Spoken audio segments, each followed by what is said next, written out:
Πολύ καλησπέρα σας. Γεια σας. Ηρωικός Μινάς. Νατός. Λοιπόν, βλέπετε το Μινά. Βγαίνει από τα δύσκολα. Λοιπόν, εγώ είμαι ο Γιώργος. Μινάς. Είσαι στο κανάλι του Trivella Boys. Play-off. Μάχη του τίτλου. Αγωνιστική νούμερο 8. Μείον ένα μάτς που χρωστάμε. Υπό αντίξωες συνθήκες, πασχαλινές θα πω. Εγώ εδώ στο headquarters.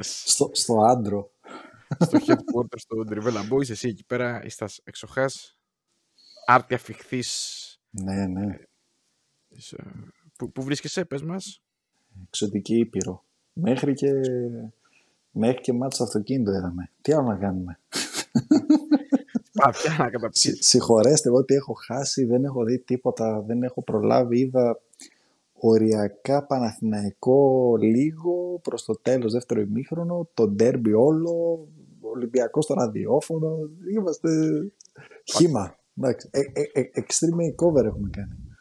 Λοιπόν, πάμε γρήγορα, μόνο μην έχεις κανένα θέμα. Και αυτό κυρίως με απασχολεί αυτή τη στιγμή. Προς το παρόν, όχι. Για πάμε. Σε βλέπω κομπλέ. Λοιπόν, ξεκινάω με τα τυπικά, για να πάμε γρήγορα. Λοιπόν, σήμερα είχαμε τα εξής μάτς. Θα ξεκινήσω ανάποδα, για να ξεκινήσω με το βαρετό. Με το Ολυμπιακό Λαμία 4-1 το απογευματάκι. Μετά στις 7.30 ώρα το απόγευμα είδαμε ένα εκπληκτικό μάτς, ένα ντέρμπι με τα όλα του. Θα έχουμε πολλά να πούμε γι' αυτό, για το ΠΑΟΚ ΑΕΚ 3-2, με ανατροπή στην ανατροπή. Και το βράδυ της 8.30 είχαμε μια κανονική κηδεία στη Λεωφόρο, Παναθηναϊκός Άρης 0-1. Μακάβριος. Μακάβριος, αλλά αληθινός, ναι, true. Γιατί θα ξεκινήσει εκεί, πώς το λένε, η εβδομάδα των παθών για τον Τερίμ και τον Παναθηναϊκό. Ισχύει. Λοιπόν, βαθμολογία. ΑΕΚ στους 75. Παναθηναϊκός στους 71. ΠΑΟΚ και ισόβαθμος στους 71. Και Ολυμπιακός στους 70. ΠΑΟΚ και Ολυμπιακός έχουν ένα μάτς λιγότερο. Και να πω και στα πολύ γρήγορα ότι καθάρισε και η ιστορία με τον υποβιβασμό. Αξίζει να κάνουμε μια αναφορά τώρα. Μια και είχαμε την έκπληξη μεγατόνων.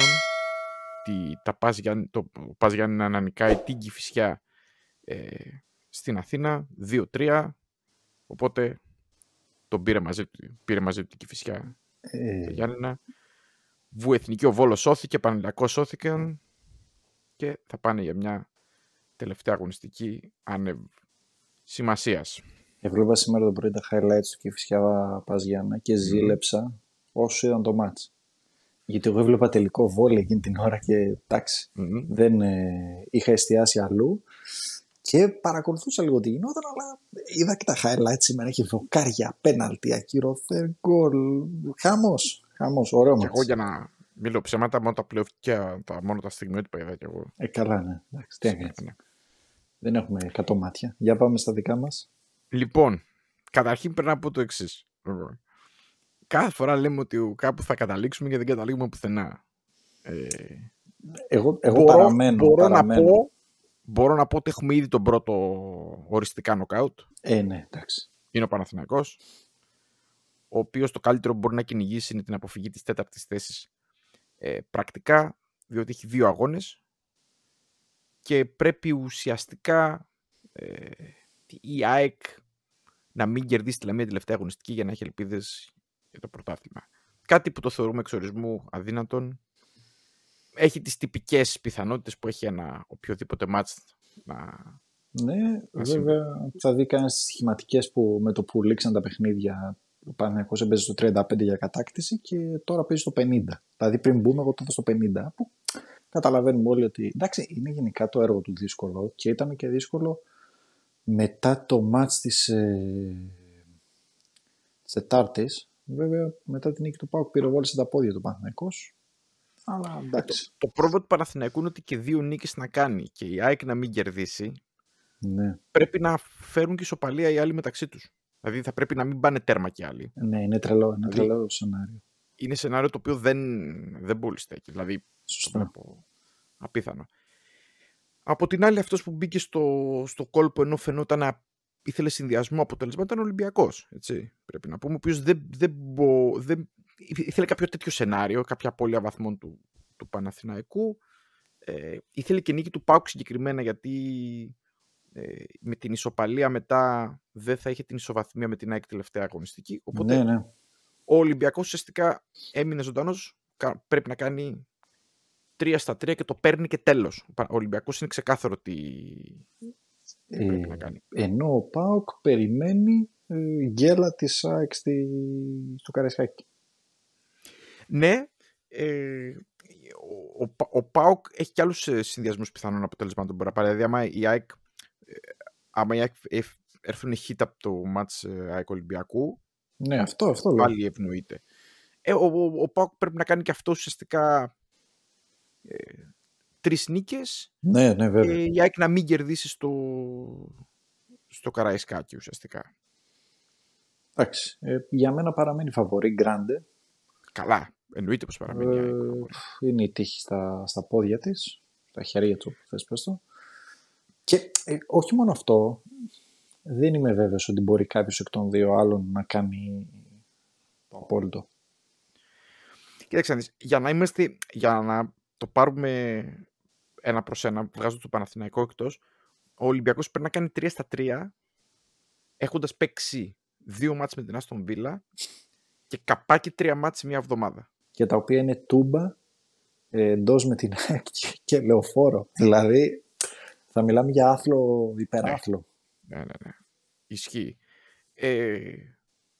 Παρ' όλα αυτά, θεωρώντας ότι και ο ΠΑΟΚ έχει αρκετά δύσκολο πρόγραμμα, δηλαδή έχοντας να παίξει με 2 μάτς βέβαια στην Τούμπα, με Ολυμπιακό και Παναθηναϊκό, αλλά έχει και Χαριλάου τελευταία αγωνιστική.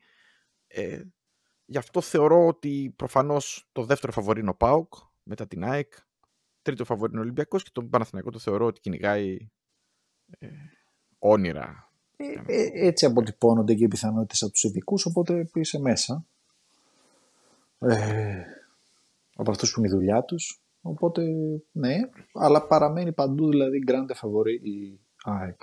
Τώρα στο μάτς, εγώ νομίζω το χάνει μόνη της. Δηλαδή,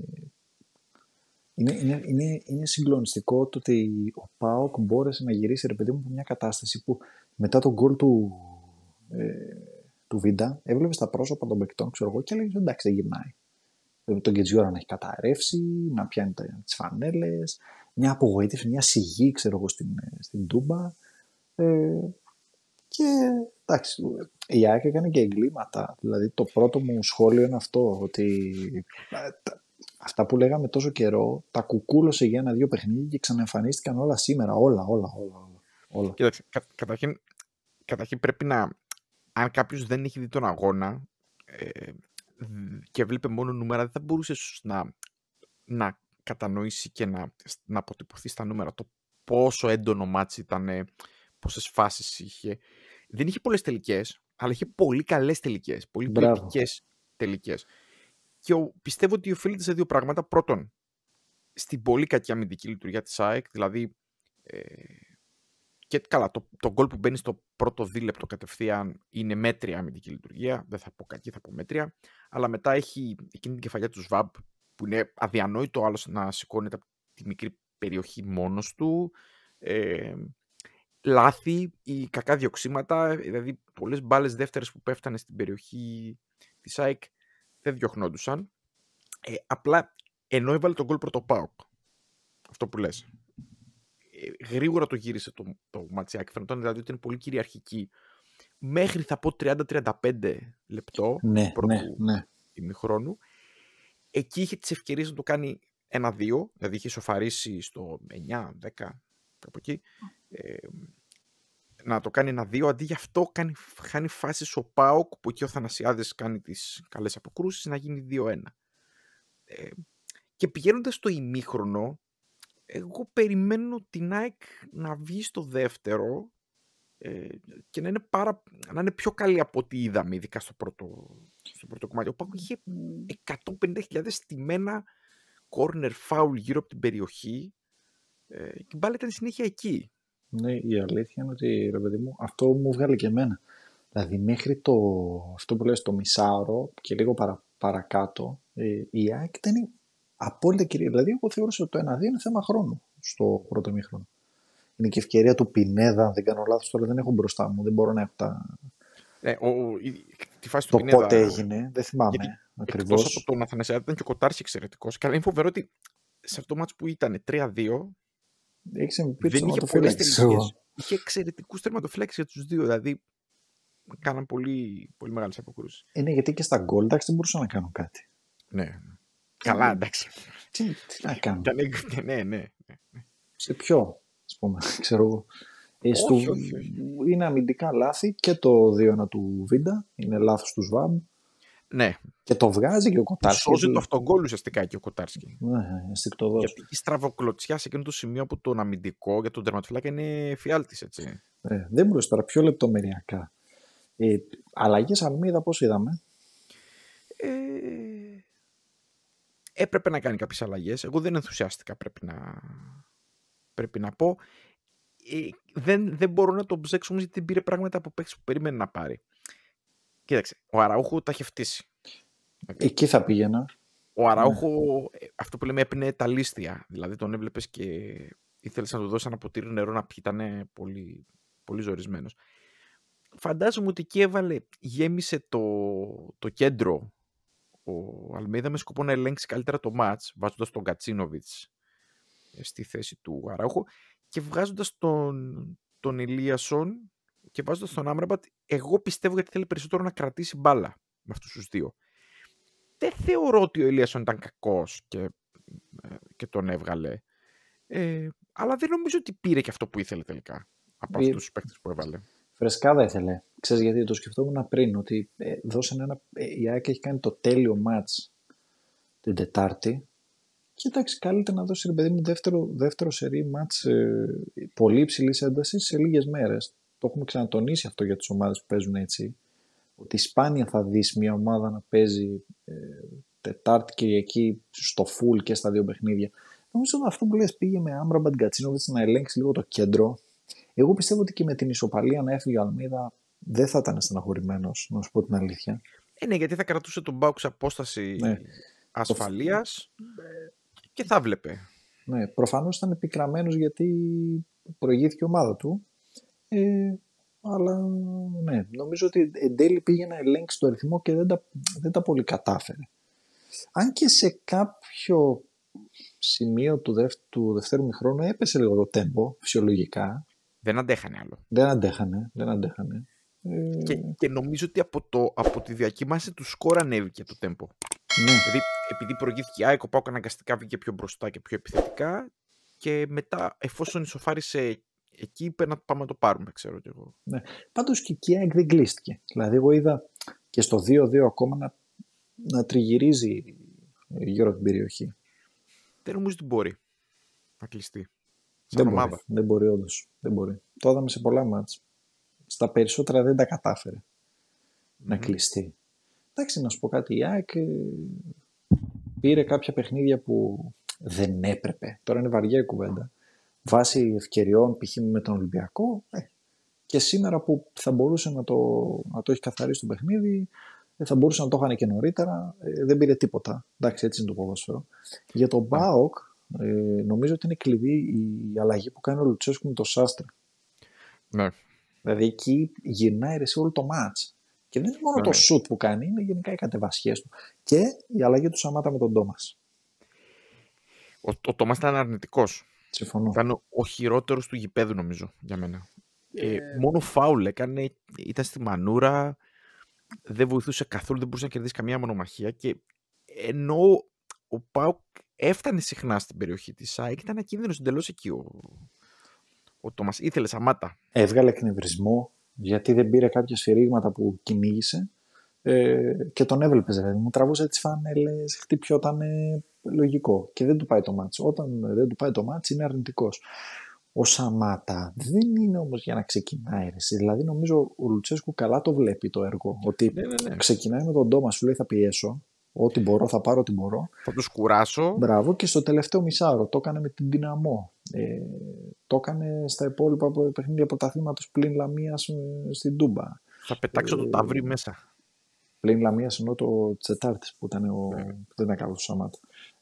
Τον πέταξε μέσα, έχει την assist στο goal, έχει τα κρατήματα, έχει τις κερδισμένες μπάλες ψηλά. Εντάξει, ο Κάλενς και ο Βίντα είναι θηριώδης, οπότε ο Σαμάτα ταιριάζει πιο πολύ στα σωματομετρικά, ας πούμε, στα κυβικά τους. Καμία σχέση με τον Τόμας. Ο Τόμας είναι πιο πολύ, ρε παιδί μου, να παίξει. Να πιέσει. Είναι πιο καλός να παίξει κρεφτοπόλεμο και να ψάξει αυτό που λες τα κλέψιματα ψηλά. Παρά να Κάνα τάπινγκ να κάνει εκεί πέρα, μήπως σουτάρει. Αυτό, αλλά οργανωμένα πράγματα δεν νομίζω. Ναι. Εντάξει, πήρε επιτέλους πράγματα από τον Κωνσταντέλια που ουσιαστικά θα πω το χρωστούσε. Είχε πολλά μάτς να εμφανιστεί. Νομίζω ήταν ο καλύτερος του ΠΑΟΚ γενικά. Ναι, ήταν καλός. Ήταν πολύ καλός. Είναι και τα γκολ όμως, εσύ. Δηλαδή σε τέτοιο παιχνίδι θες τα γκολ, θες την εκτέλεση. Και η εκτέλεση και εκείνο που πιάνει ο Θανασιάδης χαμηλά είναι πολύ καλό. Αυτό. Το αριστερό. Εντάξει, οι υπόλοιποι δεν μπορώ να πω ότι κάνανε τη διαφορά, δεν ξέρω. Εντάξει, δεν το είδα και πάρα πολύ καλά το παιχνίδι. Εννοώ με την... Όχι, αλλά δεν είχε και κανέναν ο οποίος, ας πούμε, υστέρησε. Ο Μπάμπα ήταν καλός για μένα, επίσης. Ναι. Εγώ λέω για τα extreme, δηλαδή Τάισον, Ζίβκοβιτς κυρίως. Εγώ νομίζω ότι ο Τάισον δεν νομίζω ότι βοήθησε ιδιαίτερα. Δεν ήταν κακός όμως, δεν ήταν αρνητικός. Ήταν ok, ας πούμε, ήταν accept. Ο Ζίβκοβιτς έχει την πάσα στην κεφαλιά του Σβάμπ, αν δεν κάνω λάθος, είναι δική του σέντρα. Καλός ήταν ο Ζίβκοβιτς, πιο καλός από τον Τάισον. Ναι. Και το φοβερό ρε εσύ, είναι το experience Κουλιεράκης. Δηλαδή, αν βάλεις μια κάμερα και παρακολουθείς αυτό το παιδί, είναι ο ορισμός του high risk, high reward stopper. Θα δώσει τα foul του, έτσι ξεκίνησε και το 1-2. Θα βγει πρώτο στην μπάλα, θα σου περάσει τις διαγώνες, θα μείνεις με ανοιχτό το στόμα, θα απειλήσει με το κεφάλι που κάνεις μετά το 3-2. Θα παίξει την άμυνα ψηλά. Είναι, ρε παιδί μου, αυτό το experience Κουλιεράκης είναι φοβερό. Δηλαδή να κάτσεις να τον βλέπεις ένα παιχνίδι όλο το μάτς. Και νομίζω αυτό είναι που ενθουσιάζει και τους Γερμανούς εκεί στη Φραγκφούρτη που τον θέλουν. Τον βλέπεις, ρε παιδί μου, ότι είναι ταμάμ για αυτό το πράγμα. Και είναι και πολύ entertaining αυτό για να το βλέπεις άμα. Γι' αυτό. Δηλαδή στην Bundesliga τέτοια στόπερ τα λατρεύουν. Μου αρέσουν τέτοια στόπερ εκεί. Τα λατρεύουν. Εγώ κατανοώ το Σλότερμπεκ. Ο Σλότερμπεκ είναι έτσι. Μπορεί ανά πάση στιγμή να σου κάνει λάθος, να σου κάνει φοβερές ενέργειες, να σου κάνει παρσίματα, να σου κάνει κάθε μεταβάσεις, αλλαγής παιχνιδιού. Εγώ θα πω ότι είναι και πολύ έντονη αυτή η σχολή Χούμελς που την είχε ξεκινήσει πριν πολλά χρόνια. Ισχύει. Που πρέπει να τον έβλεπες και έλεγες εντάξει, δεν τρελαίνομαι ας πούμε, με τις αμυντικές του ικανότητες. Καλός, αλλά πρέπει να την ξεχωρίζει. Αλλά ήταν η μπάλα. Εντάξει, ο Χούμελ σου βγάζει ένα elegance. Ένα άλλο. Ναι. Αλλά ήξερε πολύ μπάλα για στόπερ. Καλά, εννοείται. Μόνο ταχύτητα δεν είχε, δηλαδή, για να παίξει σε πιο μπροστινές θέσεις. Ναι. Πάντως, εγώ πιστεύω ότι δεν τον βλέπω να μείνει του χρόνου του Κουλιεράκη. Πιστεύω ότι αν ισχύουν τα ρεπορτάζ... αδυναμία μου, ξέρεις, το λέω. Ναι, καλά, το ξέρουμε, το έχεις πει. Εγώ πιστεύω ότι αν ισχύουν τα ρεπορτάζ του Sky Sport Germany, είναι ταμάμ για την Eintracht. Είναι έτοιμος για μεγαλύτερο πρωτάθλημα. Ναι. Πιο έτοιμος για μένα από ότι ο Κωνσταντέλιας. Ναι, βέβαια. Το έχει πει και ο Λουτσέσκου ότι ότι αυτό το παιδί και με τη City να παίξει δεν φοβάται. Είναι τεράστιο αυτό. Δηλαδή δεν το καταλαβαίνουμε, αλλά είναι τόσο η θέση, ρε παιδί μου, πώς να το πω. Ευθύνης. Ναι. Το λάθος φαίνεται τέλος πάντων. Ναι. Και ο Κουλιεράκης είναι από αυτούς που το ξεπερνάει στη στιγμή. Δηλαδή και λάθος να κάνει, το ξεπερνάει στη στιγμή. Νομίζω το έχω ξαναπεί, αλλά εμένα με σοκάρει αυτό για ένα παιδί της ηλικίας του. Ο Ντέλιας είναι για πολύ συγκεκριμένα πράγματα. Ενώ για το σκαλοπάτι του θα πρέπει να είναι πολύ προσεκτικό. Πολύ προσεκτικό, μπράβο. Ναι. Πρέπει να πάει σε πρωτάθλημα και σε ομάδα που και θα το δουλέψει και θα κολακέψει τα χαρακτηριστικά του ώστε να δουλέψει για να πάει πιο πάνω. Δεν είναι έτοιμος, ας πούμε, για να... Εγώ, ας πούμε, δεν νομίζω ότι είναι έτοιμος για να πάει, ας πούμε, τύπου Premier League, ας πούμε. Μπορεί να πάρει ευθύνες τέτοιες, ας πούμε. Είδαμε και δεν είναι μόνο ευθύνες, είναι και σωματοδομή του. Ναι, βέβαια. Πάντως, εγώ εκτιμώ ότι αν ένας από τους δύο είναι πιο κοντά στο να φύγει το καλοκαίρι, είναι ο Κουλιεράκης. Κάποια νούμερα θα πω για το ΠΑΟΚ 6 στα γρήγορα. Να πω ότι τα 6 goals ήταν 1 για τον ΠΑΟΚ, 2,3 για την ΑΕΚ. Οι δύο ομάδες είχαν από 4 μεγάλες ευκαιρίες, εκ των οποίων τις 3 τις έβαλε γκολ ο ΠΑΟΚ. Μόλις μία η ΑΕΚ. Εν τω μεταξύ, πιάνετε μεγάλη ευκαιρία επειδή την μπάλα βρίσκει στον Μπάμπα. Ναι. Γι' αυτό, ναι. Okay. Σουτ δεν είχε πολλά το παιχνίδι πάντως. Δηλαδή είχε συνολικά 8-11 ήταν. 8-11. Ναι. μοιρασμένη κατοχή, ένα τσίκι ΑΕΚ 49-51, όχι κάτι ιδανικό. Εντάξει.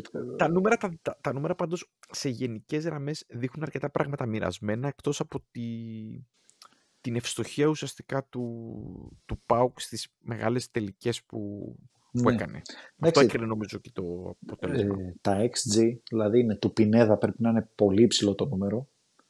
Του Βίντα πρέπει να είναι καλά, εντάξει, πάρα πολύ υψηλό το νούμερο. Θα σου πω πόσο είναι του Πινέδα. Πινέδα είναι... Λες εκείνο που έπαιξε ο Κοτάρσκι, λες. Ναι, δηλαδή έχει δύο ευκαιρίες που μπορεί αθροιστικά να φτάνουν και να πλησιάζουν και το 1 XG. Μαζί από τα συνολικά 2,3. Αν μου δώσεις μερικά δευτερόλεπτα μπορώ και να στο βρω. Γενικά νομίζω ότι η ισοπαλία είναι ψηλοδίκαιο αποτέλεσμα. Ναι. Και εντάξει, μπορεί να μην αρέσει αυτό που θα πω στους φίλους της ΑΕΚ, γιατί θέλω να το σχολιάσω. Εντάξει, δεν ζούμε σε φούσκα για τα σκηνικά στο τέλος κλπ. Εντάξει, παιδιά, σε τέτοια μάτς υψηλής έντασης μην περιμένετε ηρεμίες. Δηλαδή και ο Αλμέιδα, εγώ τον εκτιμώ άπειρα σαν προσωπικότητα, σαν προπονητή, το δυναμισμό του. Εντάξει, έχω και μια ιδιαίτερη σχέση με την Αργεντινή, οπότε ξέρω ακριβώς τι τύπος προπονητή είναι, αλλά εντάξει. Είναι σε κάποιες περιπτώσεις, είναι ρε παιδί μου bad loser, πώς το λένε, ζορίζεται. Είναι λογικό όταν έχεις 400 φυγμούς. Δηλαδή εντάξει, απλά μην περιμένετε, σαν συμβουλή προς όλους αυτό, μην κουνάτε το δάχτυλο σε προπονητές παίχτες άλλων ομάδων όταν και αυτοί της δικής σας ομάδας κάνουν τα ίδια. Δεν το λέω μόνο για τον Αλμέιδα, έτσι. Το φέρνω ως παράδειγμα. Εγώ έχω πολλά πράγματα να πω αρνητικά, ας πούμε, και για τις συμπεριφορές διαφόρων προπονητών. Ας πούμε, και του Αλμέιδα συμπεριφορά, μην ξεχνάμε ότι είχε δείξει τα γεννητικά του όργανα στην Κερκίδα στην Αστέρα Τρίπολης. Ναι, εντάξει. Ναι. Σήμερα αυτό που έκανε ήταν απαράδεκτο. Εγώ έχω να πω για τις δηλώσεις του Λουτσέσκου. Απαράδεκτος. Δηλαδή είναι πολύ ντροπή αυτό το πράγμα. Το λέει και το ξαναλέει και το ξαναλέει. Εντάξει, εγώ έχω την άποψη ότι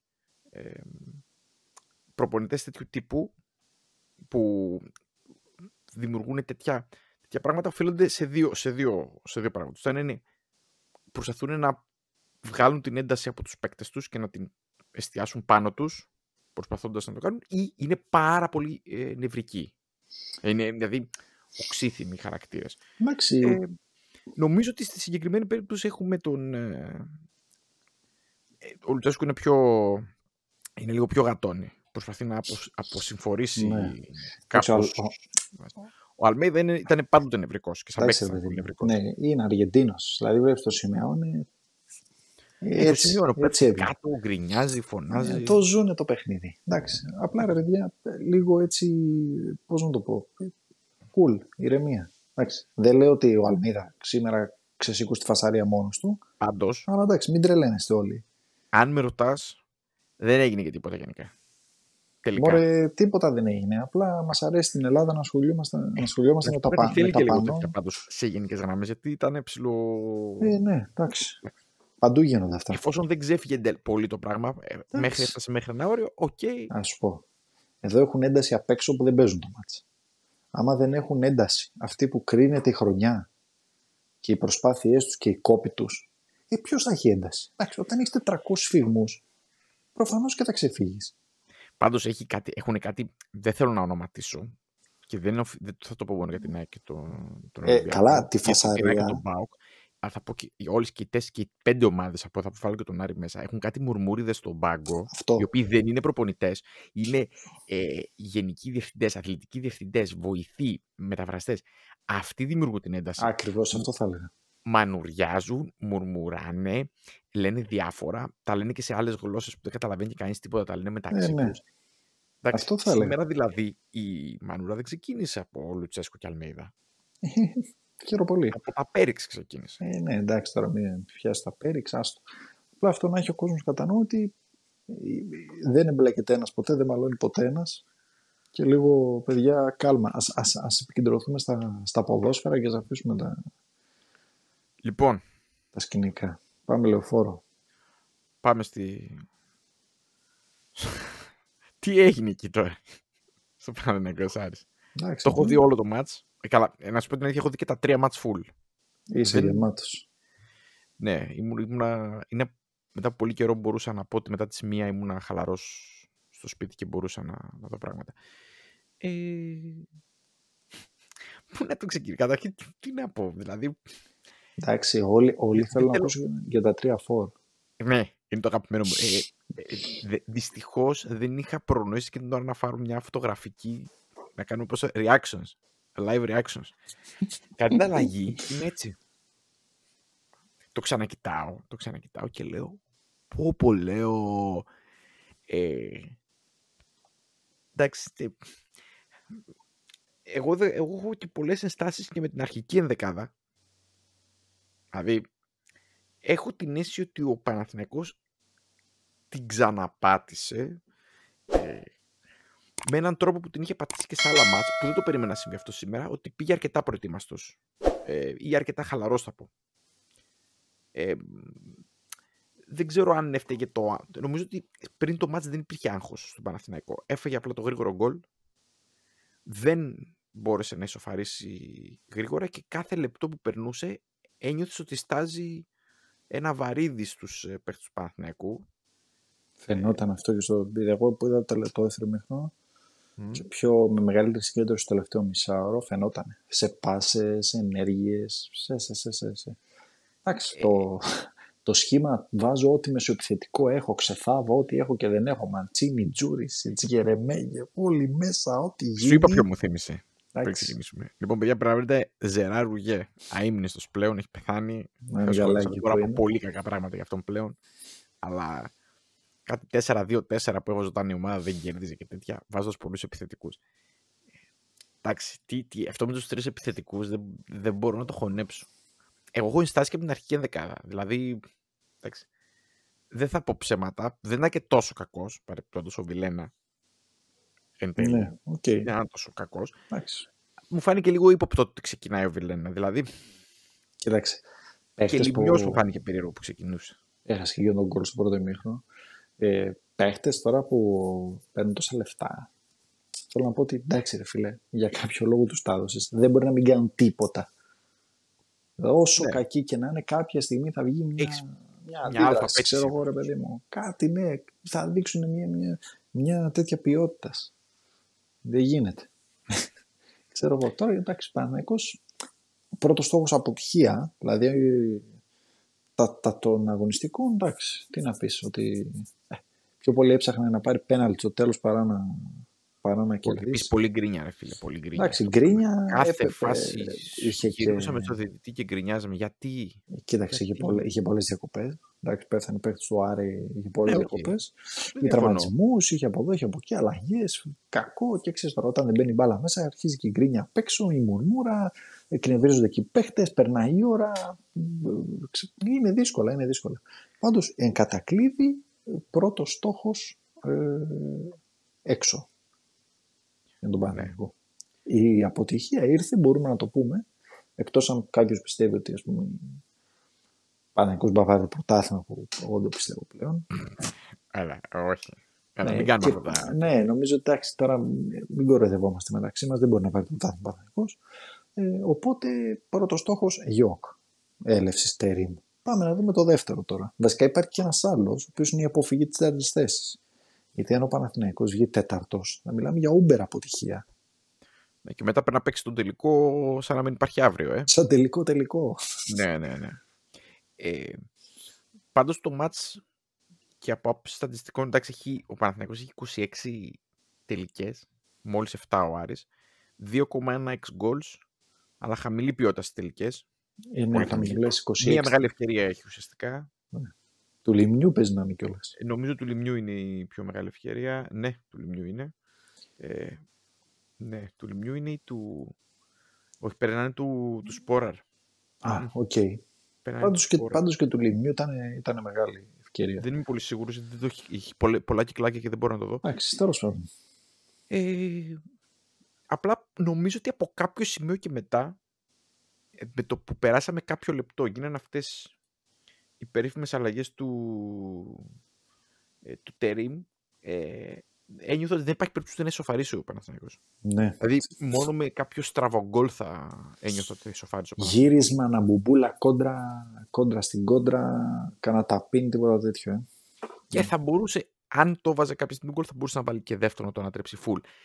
Αλλά δεν με έψινε ο Παναθηναϊκός ότι ήταν κατώτερος των περιστάσεων. Έτσι. Και ήταν κατώτερος των περιστάσεων και την Τετάρτη. Ναι. Δηλαδή, είναι 2 μάτς σε σειρά, χωρίς Μπερνάρ. Θεωρώ αδιανόητο να καταραίει ο Μπάδε επειδή δεν παίζει ο Μπερνάρ, ας πούμε. Σύμφωνοι, αλλά και με τον Μπερνάρ, χωρίς τον Μπερνάρ, μάλλον κάποια αποτελέσματα που πήρε ο Παναθηναϊκός, μάλλον δεν θα τα έπαιρνε. Yeah. Από τον Ιανουάριο και μετά. Εντάξει, τι να σου πω. Το θέμα είναι ότι τώρα έχει μια διακοπή περίεργη του Παναθηναϊκού. Για τον Ολυμπιακό διακοπή δεν υπάρχει. Για τον ΠΑΟΚ θα είναι μια διακοπή ηρεμίας. Ναι. Για την ΑΕΚ θα είναι μια διακοπή ανασύνταξης. Για τον Παναθηναϊκό τι διακοπή θα είναι. Είναι το χειρότερο πράγμα όταν χάνεις πριν από ένα τέτοιο διάστημα. Ναι. Δεν ξέρω. Όχι τίποτα άλλο. Και ο Παναθηναϊκός θα γυρίσει να παίξει κατευθείαν Τούμπα. Ναι. Έχει ουσιαστικά 2-1 μάτς. Έτσι. Έχει Τούμπα, Λεωφόρο με Ολυμπιακό και το τελικό του κυπέλου.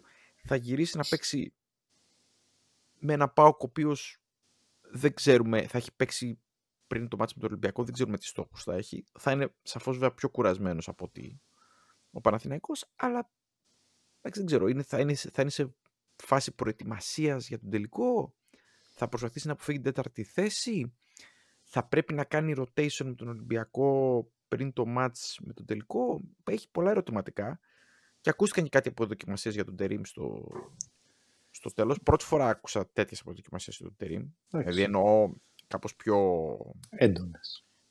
Μαζικές. Θες να σου πω κάτι, ο Παναθηναϊκός είναι το μεγαλύτερο μαύρο κουτί μας για το καλοκαίρι. Ναι. Το ξέραμε από πριν, το ξέραμε από τις 26 Δεκεμβρίου, απλά τώρα ήρθε το επιστέρασμα, ας πούμε. Ο πιο επικίνδυνος ήταν ο Ολυμπιακός να τα κάνει τέτοιο, αλλά ο Ολυμπιακός έχει κάνει κάτι μαγικό. Δεν ξέρω, πρέπει να είναι και λίγο άστρο να πω. Δηλαδή, για την ισορροπία λες και τη σταθερότητα.